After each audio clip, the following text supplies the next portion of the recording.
Hello, friend Carm Capriato, Town Hall Academy, episode 153. We've got an awesome audio workshop on pricing the parts you buy from OE sources.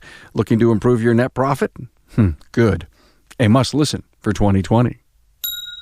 To me, one of the worst things we do is even use that terminology. Oh, that was a dealer part. You're trying to blame the dealer for the expensive repair. But Bill, like you say, once you say that to the customer, you're almost begging them to price shop you.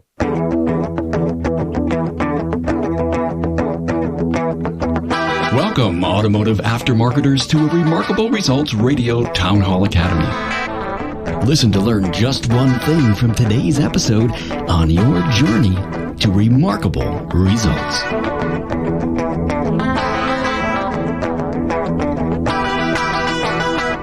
Hello, friend Carm Capriato, the Automotive Aftermarket Podcast Guy with your weekly Town Hall Academy, a summit for the forever aftermarket student. Hey, the Town Hall Academy, proud to partner with Shopware. Hey, give your customers and staff the end-to-end digital experience that they deserve.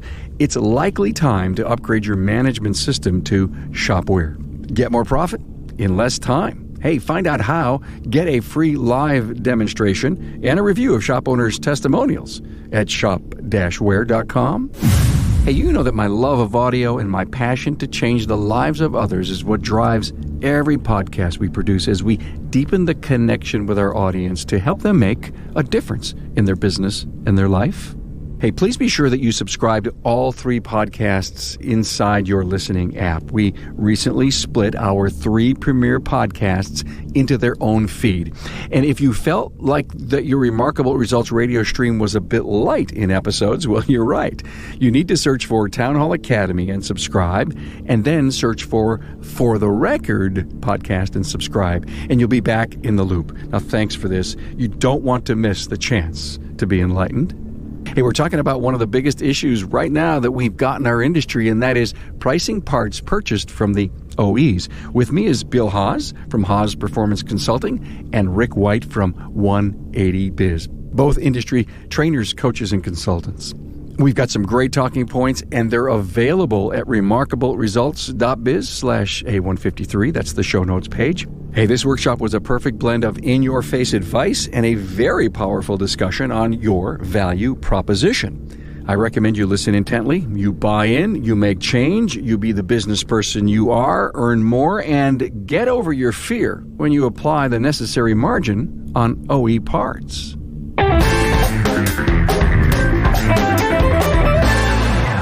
We're here going to talk about pricing parts purchased from the OEs.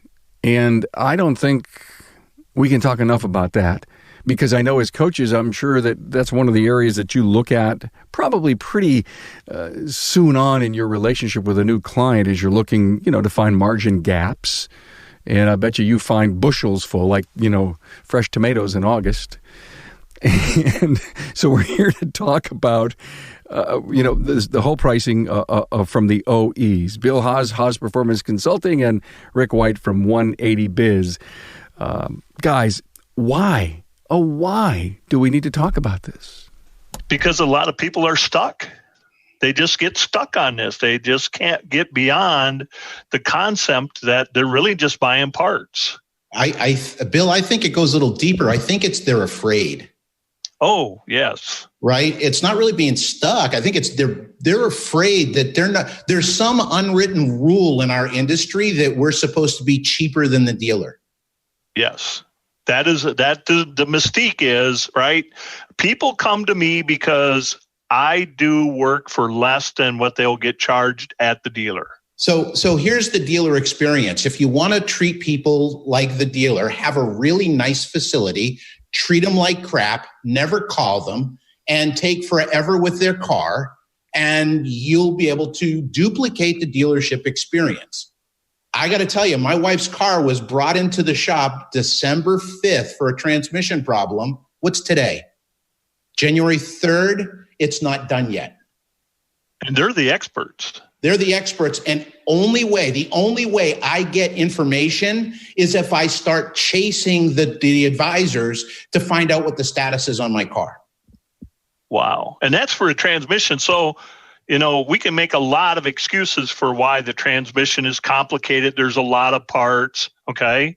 So since we're going to tell wife stories, I'll tell one on my wife. My wife's car, under warranty, goes back to the dealer. The battery has to be replaced under warranty. They don't have it in stock. We have to order the battery for my wife's car that's under warranty. We'll order the battery and call you when it's in. What do you think? Due to the strike, we don't have the parts yet. Yeah, but this car wasn't built by that company. Oh, okay. So they can't use the strike excuse. 2 weeks. After a week, I called to see if the battery that they ordered was in. It took somebody like almost 15 minutes to find out if the battery had come in or not. Mm-hmm. The battery was there. Nobody ever called us. Nobody ever said anything.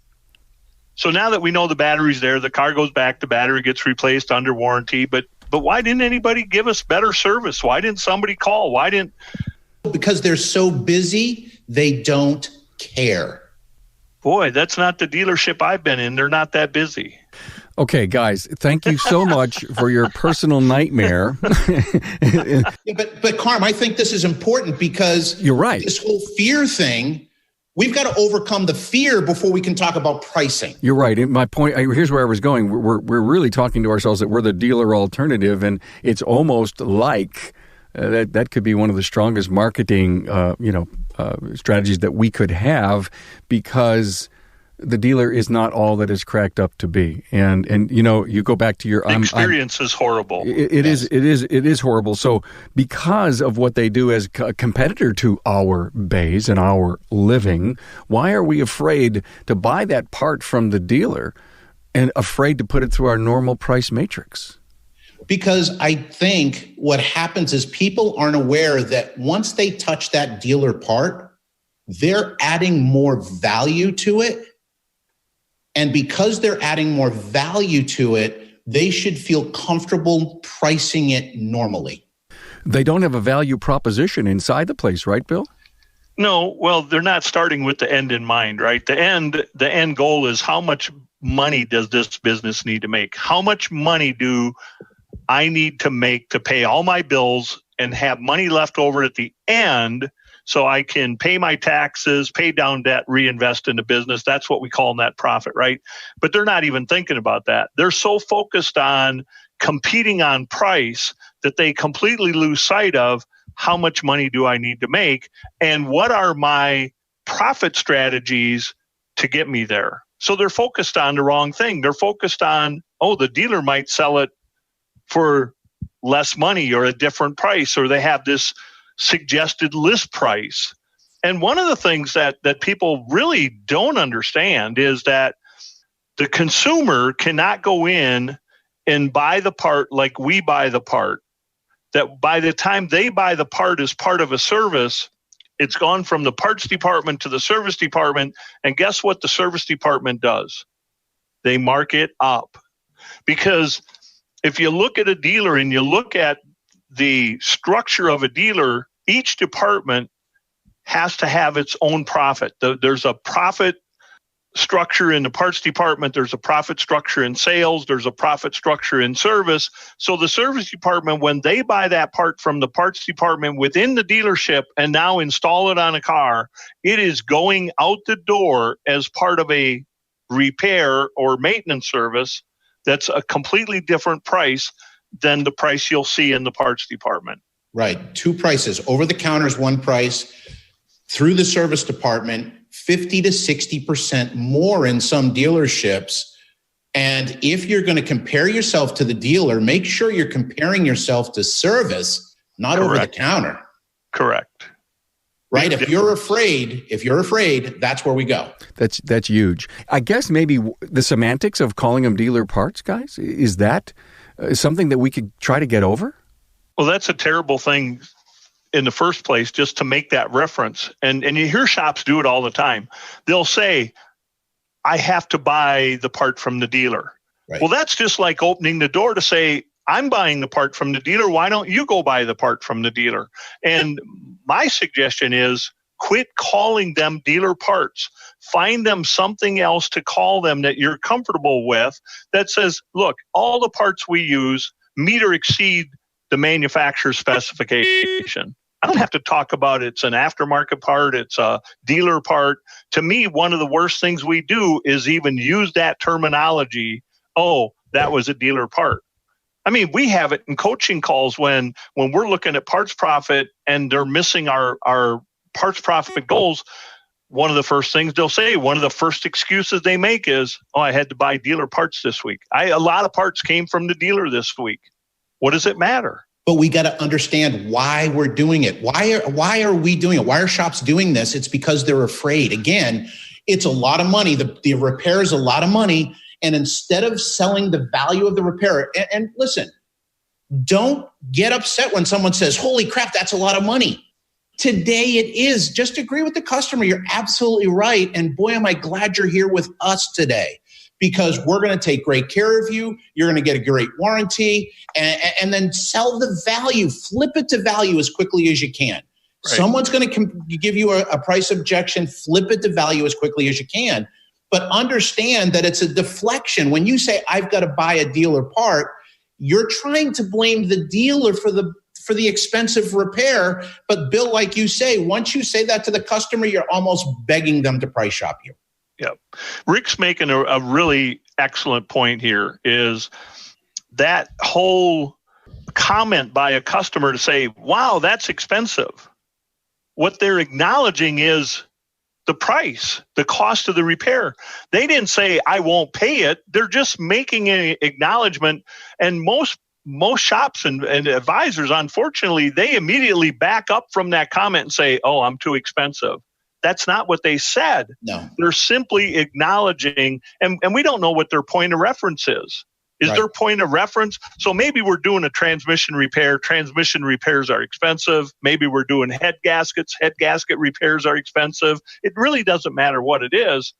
But if you think about it, in the transmission world, a transmission repair is expensive. So if they make that statement and go, wow, that's really expensive, what's their point of reference? The last time they had a transmission rebuilt?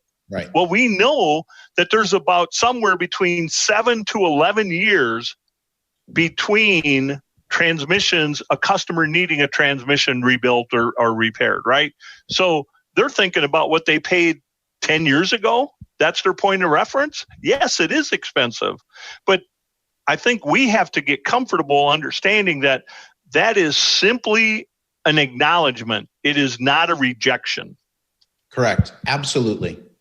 The last Town Hall Academy last week was on labor rates and raising our labor rates and not losing car count. And I had Devin Kelly, David Johnson, and David Roman. And David Johnson's hanging out with us here. And, you know, a lot of what they talked about was having confidence and a good value proposition. And, you know, I think the point is, if you get a part, no matter where you buy it from, no matter where you buy it from, because you're making the strategic decision in your company as to where you're going to acquire the part to do the job to satisfy the customer. You throw it through a price matrix. Why should it matter? Absolutely. Well, it doesn't. The source absolutely doesn't matter. So what really matters is I make the decision of the parts we're going to use based on quality, performance, warranty. Those are all the things.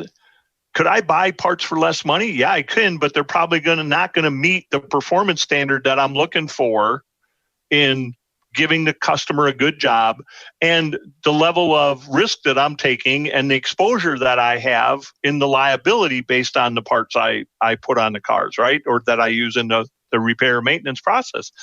That's the basis for what parts I buy and who I determine I buy them from. How I sell them is simply a profit strategy. And that's, in most cases, a matrix that regardless of what I buy, I know what I paid for it. It's going to go through a matrix and it will determine what we're going to sell it for. And that matrix allows me to do what I was talking about before. Have enough money, I pay all my bills, and I have money left over in net profit. That's what makes me successful. If I don't do that, I won't be successful. You know, what just blows my mind is I'll have a shop that'll buy a part from their primary vendor. And this is what I recommend. Don't say you're going to the dealer. Have a primary vendor and a secondary vendor. Hey, our primary vendor doesn't have that part. Our secondary vendor does. Use that terminology. Really easy, makes it go away. Here's the thing, though. I'll see somebody buy a part from Worldpac, Advance, AutoZone, Napa, whoever, CarQuest, and it's $150 cost, and they put it through their system, and there's no thought to it whatsoever. They buy a part from a dealer for $150, and they absolutely start to freak out because, oh, I've got to do this. I can't be too much. I'm only going to get $30 on it, and et cetera, et cetera. Here's the thing I want you to do. Please, when you get a vendor invoice in, put your hand over the name of the vendor and apply your matrix. It doesn't make a difference. If you're having a problem selling your repairs, it's because you either do not have the trust of the customer or you don't understand your value proposition. Both of those things are under your control. You can fix it. Right. And it goes back to what Carm was saying about the confidence. You have to develop that confidence. You've got to understand what it is that we provide. People don't, first of all, nobody is coming to you because of what you charge to fix their car. They come to you because of what you do and the way you do it. They believe in you, they trust you, they've had good experience with you, or they know someone that's had a good experience with, and that's why they're there. They're not there because you're saving them money. They're there because what do you do? How do you do it? You know, and the thing is, I a lot of times, if somebody's ever going to question our price, if you know, they go, well, I can buy that at the dealer. Yes, you can. But what you can't do is you can't find somebody to do it as good as we do it, as fast as we do it. Would you like us to get started? That cares as much as we do about it. Right. Exactly. And it's the whole thing. It's like Rick said earlier, you got to deflect that price thing. You got to move that conversation. If they want to talk about price, get off of the price point and talk about the other stuff. Talk about what we do, how well we do it, how quickly we do it. Who cares more? Nobody cares more than we do. Right. What do I care about? I care about having your car repaired correctly and getting it back. I want it in your driveway, not my driveway. Right. And that's the whole thing, is getting it so that we understand the value. If you're having a problem with dealer parts, you have a problem with labor. You have a problem where you're writing estimates and you're banging the labor down. You're cutting things off. You're like, oh, I can't charge that much. I can do this. And here's the thing. You think you're doing a great thing for your customer, but it's like winking at a pretty girl in a dark room. Nobody knows but you, because you're not even telling the customer you're giving them a break. You got to understand that this is all coming from fear. You've got to have confidence in your abilities. You got to have confidence in your people, confidence in the product that you're giving away, right? Oh, and Rick, yes. You got to have confidence that it's okay to make money. Amen. Most of you that are listening today or listen later, you don't actually have a business. What you've done is created a paycheck, and a really bad one. The Town Hall Academy from last week is still so fresh in my mind. And I think it was David Johnson last week that said, stop, become a businessman. And then while I was listening to you guys talk, I'm thinking, okay, let's do the businessman test, like your hand test, Rick. You know, put the hand over who you bought it from. Let's do the businessman test. All of a sudden, we've transformed you from a technician who became a shop owner to a businessman. And now you have to prove to the businessman what kind of margin you're making on your parts. And you say, well, I'm only going to make $30 on that $150 because I bought it at the dealer. And they will look at you and say, what? Right. Are you kidding me? I'm the businessman here. I'm the one who owns this business. I have the investment. It's all my time. It's all my sweat. It's all my labor. It's all my investment. Are you telling me that I can? Well, then don't buy anything from the dealer. Well, here's what you'd never see a shop owner do this, is when you're looking at their parts GP and it's not where it's supposed to be. And the excuse is that we bought a lot of parts from the dealer this week or this month or whatever the period of time is, it doesn't matter. What they don't do is they don't say, But I made up for that by doing this. And if you think about it, as technicians, what did we do as technicians? We fixed stuff. We solved problems. But when they're making this transition in their role from technician to shop owner to businessman, is they lose all of that. They lose all of that ability to look at stuff and fix it and solve the problem. So if the problem is we're buying too many parts from the dealer, what are they doing somewhere else in the business to make up for the profit they missed? And so what we have to help them understand is quit missing the profit just because it's dealer parts, and a lot of problems get fixed. Absolutely, because here's the problem. There's too many people that believe in the profit fairy, that at some point, the profit fairy is going to sneak into their bedroom and slip some profit under their pillow in the middle of the night. And the problem with that is the profit fairy is out with the tooth fairy having a beer. So, it never happens. Profit happens on an invoice by invoice basis. It's not something that magically appears at the end of the month. And Clint White asked a great question of what about new customers who are price shopping? I want you to understand something, Clint. People are asking about price, but it's not a price issue. It's a trust issue. Because if the shop did a great job with that customer, they would have gotten the job. In some way, they didn't connect with the customer. They didn't show how they were making the customer's agenda their agenda. They weren't on the same page. They weren't there as an assistant buyer. The customer felt like they were being sold to. And that's why they're price shopping.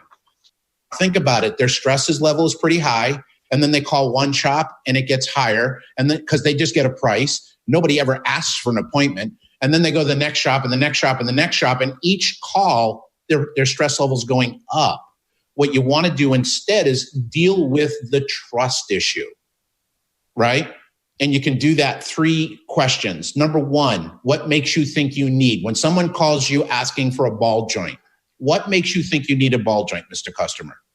Oh, I had it at another shop. Second question, Mr. Customer, if you don't mind me asking, why didn't you have the other shop do the repair? Now, inevitably, they were going to come across and go, man, it just seemed like a lot of money. You're going to hear doubt in their voice. So now what we're going to say is, Mr. Customer, I hear what you're saying, but as I'm listening to you, it almost sounds like you're doubting the entire interaction. Mr. Customer, it sounds like to me you're looking for a second opinion. Would you agree? 3 questions will do a lot better than ever getting you a customer with just a price. It's a trust issue. Well, and Rick, when you ask those 3 questions, what it does is it helps you make sure you're getting the right customer to your store. Yes. There's no point in getting wrong customers to our stores. And there are some wrong customers. 20 and there to 30%, are wrong customers. 20 to 30% out there are price shoppers 100%, and they will walk over your dead body to save a nickel. You will never build anything more than a transaction with a price shopper. 70 to 80% of the people out there are value shoppers, but you have to be able to show them the value. They're not going to sit back and try to figure it out. You got to be able to go up to them and say, Mr. Customer, I am so glad you're here. You're at the best place. Here's why we're the best place. Don't put other people down because that makes you look bad. Just tell them all the great stuff they're going to get from doing business with you, becoming part of your family, right? Welcome to Absolutely.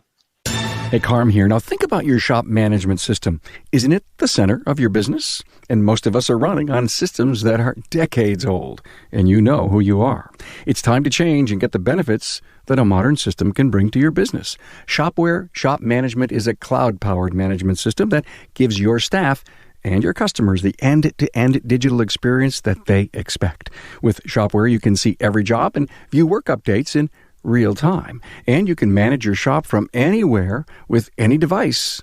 And that's becoming more important than ever. You'll see your customers interact with digital work orders and buy services from you more often with less effort. You can earn more parts profit with just the click of one button and with less paper, too. You'll also get improved efficiency from your staff. Do this. Request a live tour of Shopware at shop-ware.com. Look, it's time to make the switch and get started making more money with a powerful, modern business tool designed to solve your biggest challenges. A comment from my great friend, Bobby Bassett from Gates. He says shops continue to take shortcuts, not doing the complete job to keep the cost down for fear the customer will go somewhere else. And we talked about that.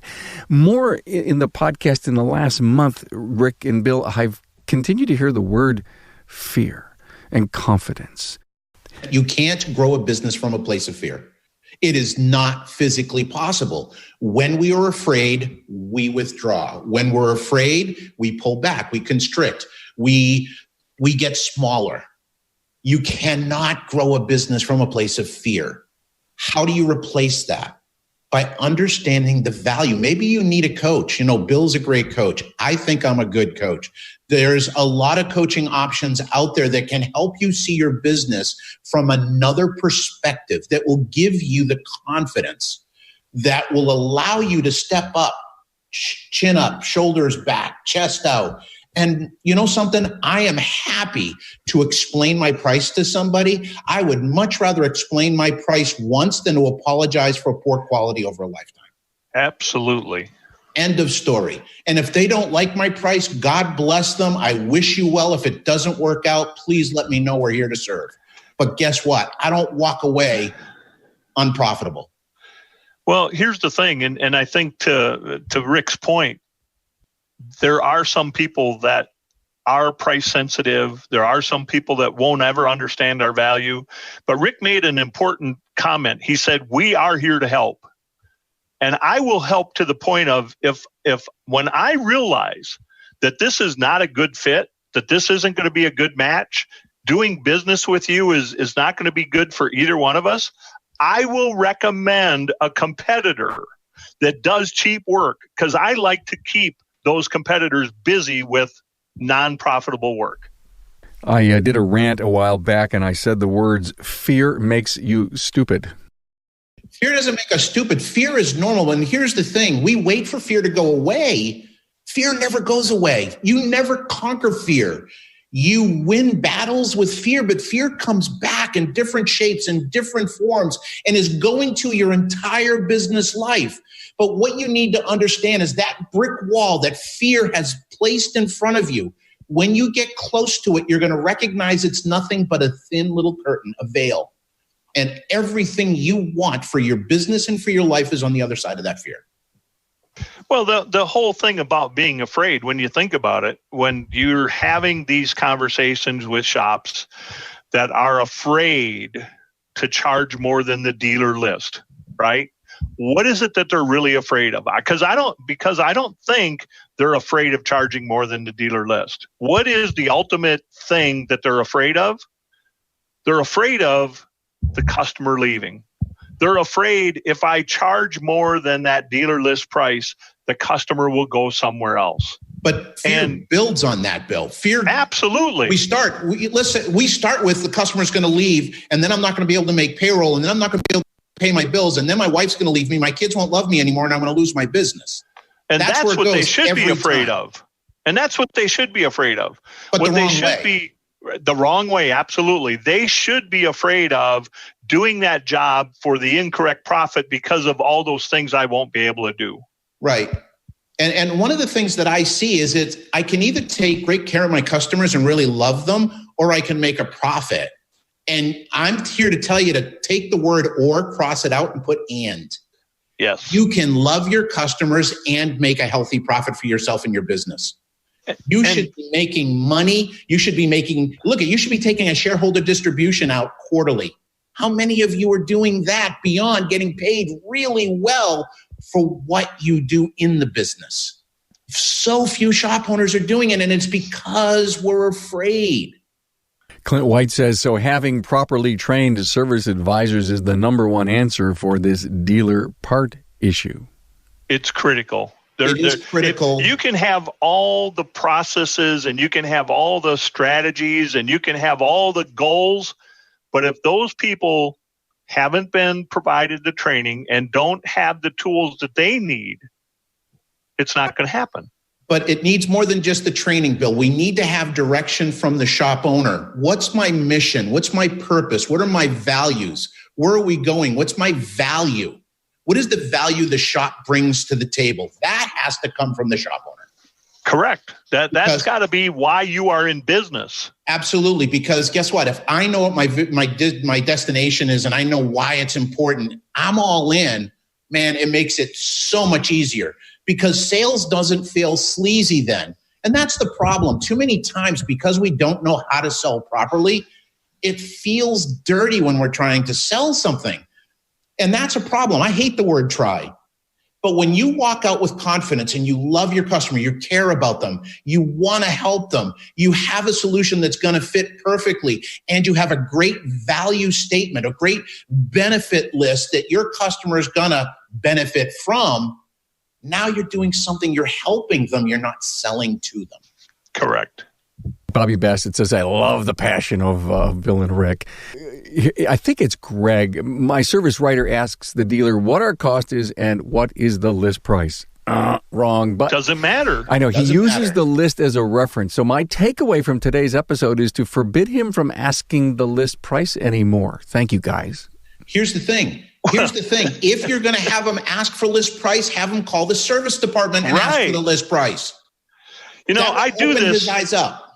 We do this all the time. This is not uncommon because somebody will say they can get it done for less at the dealer. And I'll say, really? How do you know that? And there's silence because they're assuming they would get it done for less at the dealer. And I'll do this. I'll say, give me the names of 5 dealers. Who do you compete with? The Toyota dealer, the Ford store, the GM dealer. I mean, give me the places that you think your customers would go to if they didn't go to you. And I will have my people call the dealers, service departments, and get the prices. Over 85% of the time, the price out the door that's being quoted on the phone, granted, they're not seeing the vehicle, and in fact, they're doing a really poor job of asking to get the vehicle, but the price that's getting quoted over the phone is more than what they would pay at the repair shop we deal with, the independent store. And so then you can have a really good conversation because you can say, hey, do you think the technician down at the dealership is any smarter than your technician? No, he's not any smarter. Well, do you think the parts they use are any better than your parts? Well, no, they can't be any. Most of the time we're using their parts, so I know the parts aren't any better. Then why do you think there's less value in having it done at your store? Better warranty, more accessibility, cares more, willing to go outside the norm to help a customer out. There's so many things you guys bring to the table. Right. But the point is this. They are making emotional decisions. They're not making decisions with data, and you have to make data-driven decisions. If you don't have the data, no data or bad data is bad decisions. Boy, isn't that true? I mean, the businessman's data. Let's go back to that. Rick, I love where you were going. And, you know, it's I kind of think that maybe we'll spend the next 10 minutes or less and hammer this thing home. And so I wrote down, damn it, use the price matrix. You know, that's what I wrote. And then my other major takeaway is that whole value prop. And you were just going there, Rick. You were just pounding value props. So let's assume that we have recruited everyone in the industry to understand that dealer parts purchased from dealers need to go through our matrix. Case closed, done, period. And you will find your profitability to go up. So if that's the case, and we have this confidence issue in making sure that happens, and we need to recruit the entire team, let's teach our listener here on how to build that value prop with everyone that's there and gain the confidence that they can sell this. Can I just say one quick? I want to give a quick story. I think that'll feed into this, Carmen, if I may. Sure. So we had this a regular customer come in, and his vehicle was towed in. It was a 3-hour tow. They towed it from the western part of Massachusetts back to our shop. What does that tell you about the loyalty of the customer, right? So we get it in. Frank Trementosi. I can't remember if it was an Explorer or a Jeep Grand Cherokee, but it was one of those. We bring it in. He says it was leaking antifreeze. We bring it in. It wasn't leaking antifreeze. The water pump let go and the fan went through the radiator. Okay? So we open up the hood and we think, yes, man, we got a great job sitting here. Well, 16 months ago, we replaced the water pump. And it was still under our 24-month warranty. Okay? So we called Frank up. We did some testing, made sure the engine wasn't damaged. And Frank was in a rental car. And we called him up and said, hey, the water pump failed. We're going to replace the water pump. And he says, well, and I said, we got to replace the fan and the radiator. He goes, well, what do I owe you for that stuff? Because a lot of warranties only cover parts that were installed. I said, no. If our water pump had stayed in one piece, the fan and the radiator would still be good. So we're going to cover those for you. So we did that. And it took a couple of days to get the fan. We put it all back together. And I said to Frank, I said, listen, I want to get a copy of your tow bill and a copy of the rental. Okay. So it was a $1,200 retail repair at the time. And then when he gave me the 2 invoices, I opened my checkbook up and wrote him a check for the rental and the tow.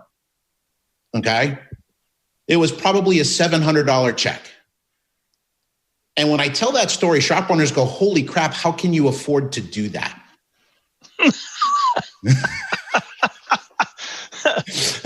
And it would be because I charged the profit. I had a profit model and I ran that profit model and I had money in the bank set aside for just that issue. And people are like, oh my God, I could never do that. And I'm like, no, you don't understand. I swear to God, Frank was stopping people as he walked down the street for the next week because I got 10 new customers from him that week. Okay? When you charge enough, you can take amazing care of your customers and you don't have to freak out. It's an amazing concept. But part of it is getting to understand the value you bring to the table. And you don't have to be the same as anybody else. In fact, there isn't, Bill, I hope you'll agree with me, there's no 2 shops exactly the same. That's right. Every one of us has a different spin, a different, you got one guy that's a BMW guy that is so precise about everything he does, and that's his selling point. You got another guy, man, we just love the community and we're really into the community. That's your selling point. There's so much difference. You don't have to be the same. Maybe you're open 7 days a week. That's a sell. That's a benefit. Maybe you're open longer hours. That's a benefit. Maybe you're going to give. One of the things I did was every customer got my cell phone number. And to this day, people still look at me and go, you're absolutely soft. Guess what? I've been coaching now for, holy crap, 17 years. And every one of my emails has my cell phone number. I believe that I've got to be available when you need me, not when I need you. Access. And I think that concept is a huge thing. Accessibility is a huge thing. Washing the vehicles. I mean, there's so many different things. Bill, chime in. Well, there's certainly all of that. But, I mean, I just boil it down to, look, you might find somebody to do it for less. You'll never find somebody to do it better or faster. That's what we built the business on. We built the business on we were better and we were faster. And I don't care who you compared us to. And then, yes, I can go into the whole litany of, right, we offer loaner cars, we have shuttle rides, we, have Wi-Fi, we have, we were pet friendly. Well, how do you not be pet friendly today? You come in and we know the dogs' names and we have dog treats and, all that kind of, but I think to Rick's point is find out what it is for you. Don't try to be the other guy. No. And to that point is, why are you trying to be the dealer? If people wanted their cars fixed at the dealer, they would have already been in the dealer service bay. David Johnson last week said something so interesting about dealer parts. He says, listen, if the water pump that was on that Chevy lasted 15 years and I buy another one and say I buy it at the dealer, for example, it'll last another 15 years. So why am I not giving a 5-year warranty? I mean, I agree completely. And there's a value add, and he's got a great program on batteries. David, I can't quite remember if you could put it in the Zoom chat. Was it lifetime or was it no, I think it was lifetime battery. They never bought another battery, if I remember right. What David was talking about was they never bought another battery. So he didn't worry about battery warranties or prorating warranties. Never it was worry just about like it. Your car doesn't start. Here's the battery. That's right. Your car starts. You bring it back. We constantly test it. You get a new one. He has a fee up front to install it. He says that's a little larger than normal. And then if every 4 years he puts a new battery in, and say it costs him $100 divided by 4 years, it's $25 a year for marketing to continue to have retention on that customer. Hello. But he can do that because he's selling his parts correctly. He can do that because there's a profit strategy behind that business that says, this is how we're going to give every customer an exceptional experience. You won't get that at Kmart. You won't get that at Costco. You sure as hell never get that at a car dealership. There's a few car dealerships, but they're few and far between. Very few. And you know something? If you ever want to talk about value, I want to write down Carm, I know you're taking notes. John Ruskin, Ruskin. Do a Google search on him in quotes. John Ruskin quotes. And he's from turn of the century. And he has got such great quotes. I actually had 2 of them up in my office in 1995. They are such great quotes. Do a search on them. Somebody, if you're going to spend less, you should set aside more because when you spend less, you should expect less and it's not going to work, that kind of thing. And one of the things I really love is when you're going into this is I tell people all the time, I can't afford cheap. Right. I don't make enough money to buy cheap stuff because I don't want to pay for it again. I would rather pay a little bit more and make sure I get a great product over trying to save a couple of bucks and having to do it over and over again, right? Don't walk away. Don't shrink away. When someone says that's a lot of money, yes, ma'am, yes, sir, it certainly is. And boy, am I glad you're here. Yes. Here's why. Hey, guys, this was great. What a way to kick off January 2020, but having such a lively interview with both of you guys talking about, pricing profits on OEs, but on OE parts purchased. But I think you nailed a fabulous strategy and a businessman's discipline on margins. What else can we I'll give you each a chance to have a final word. Bill, I'll give it to you first. I think that part of all of what we talked about today comes from understanding what's going on in the world we try to live in and we try to do business in. And I had something happen to me today that I'd never seen before, and maybe I just haven't been paying attention. But I've got a major news network feed that I get in the morning that kind of gives me my news for the day, right? Believe it or not, today, here's an ad that came up from in this news feed that said, OE parts, as much as 35% off the list price, delivered anywhere. So now this is something new we're going to have to deal with because if I saw it, a lot of people saw it. That's something new that we're going to have to be aware of. And I'm not saying, wow, that means everybody's walking in wanting 35% off. This to me just substantiates why we're going to have to work harder and be better at presenting our value. Yeah, it goes back to the transparent pricing thing. In fact, I'm moderating a panel at Napa Expo 2020 on that, and I'm excited about that. And there's a lot of people signing up for it because we have to learn how to deal with that. And trust me, you guys would have the perfect strategy, the businessman's mentality, the value proposition that gets by all of this stuff. Yet, our younger generations have access. They're questioning things, and we just have to give them a place to come to where they're getting. Let's go back to the environment, the perks, and all the stuff that equates to whatever it is that they're paying, and they walk away feeling good about. Interesting. Thanks for bringing that up, Bill. It's new. It's different. Be ready for it. Make sure that you understand what you're going to do in your business to overcome those kinds of things being presented to you. A wise old mentor of mine, and I won't say old, but at the time that he was really mentoring me, he had a little more gray hair than I do, but he always told me a very wise statement. He says, Carm, pay attention. Those were one of his wisest words he could ever give me. I say, what about this and that? He goes, well, he'd tell me his particular take, because I go to the well, mentoring, you go to the well and you ask, and then he'd say, pay attention. I think you are, but keep paying attention. Rick, I'll give you the last word. Okay, so bottom line, this all starts with a profit model, right? Understanding what you want and need for net profit, and then backing into a gross profit model that works. Now, ultimately, do I think there's a lot of things coming to us on the horizon? I do. I think that as the transparency gets clearer and clearer, I think we're going to be shifting our profit models so that maybe, like the construction industry, we're going to be doing stuff at cost or 10 over cost. We're still going to source the parts for quality purposes and counterfeit parts and all that. But I think eventually it's not going to change the price of the repairs. It's just you're going to be charging all your gross profit and labor someday. And I'm okay with that, because ultimately you're a businessman. It doesn't matter. What I want you to remember for two things for this time together is, number one, you don't sell parts.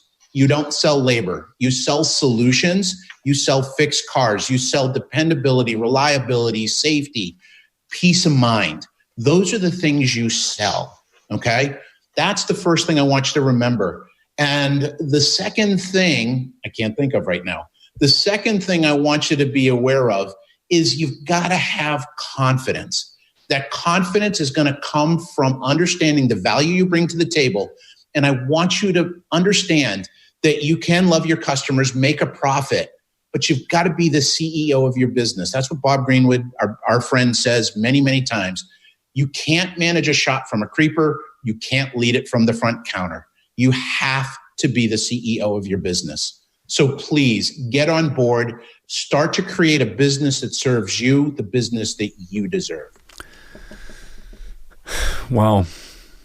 It's like a homily, guys. Thank you. You've gone to Margin's church here today. Thanks so much to Bill Haas from Haas Performance Consulting and Rick White, 180 Biz. I appreciate your friendship and all the great advice today. Appreciate you both very much. Thank you so much. Bye, guys. Thanks, guys. Thank you. Thanks for being on board to listen and learn from the premier automotive aftermarket podcast. Until next time,